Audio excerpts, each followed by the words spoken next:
আসসালামু আলাইকুম প্রিয় বন্ধুরা, আজকে আমি বানাবো হাঁসের মাংস কষা। এর জন্য আমি প্রথমেই কড়াতে সরিষার তেল নিয়ে নিলাম। তেলটা একটু গরম হয়ে গেলেই ওর মধ্যে দিয়ে দিলাম গোটা জিরে, দুটো শুকনো লঙ্কা ও পেঁয়াজ কুচি।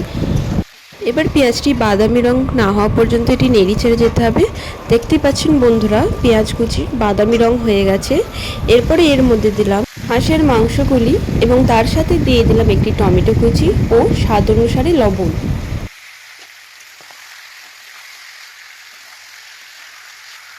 এরপরে এর মধ্যে দিয়ে দিলাম 1 চামচ আদা রসুন বাটা। এগুলি দিয়ে ভালোভাবে হাঁসের মাংসটি মাখিয়ে নিলাম। এবার ঢাকা দিয়ে কিছুক্ষণ রেখে দিলাম।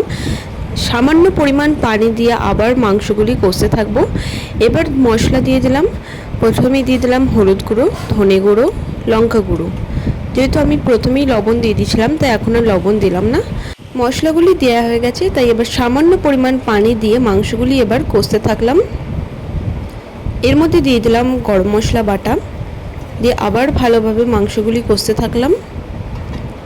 10 থেকে 15 মিনিট এভাবে কষতে থাকার পর দেখতেই পাচ্ছেন বন্ধুরা, মাংসের ওপরে কীরকম একটা তেল ভাব চলে এসেছিলো। এরপরে এতে সামান্য পরিমাণ আরেকটু পানি দিয়ে আবার ভালোভাবে কষে নিলেই আমাদের তৈরি হয়ে যাবে হাঁসের মাংস কষা। দেখতেই পাচ্ছেন বন্ধুরা, কত সুন্দর একটা কালার এসছে।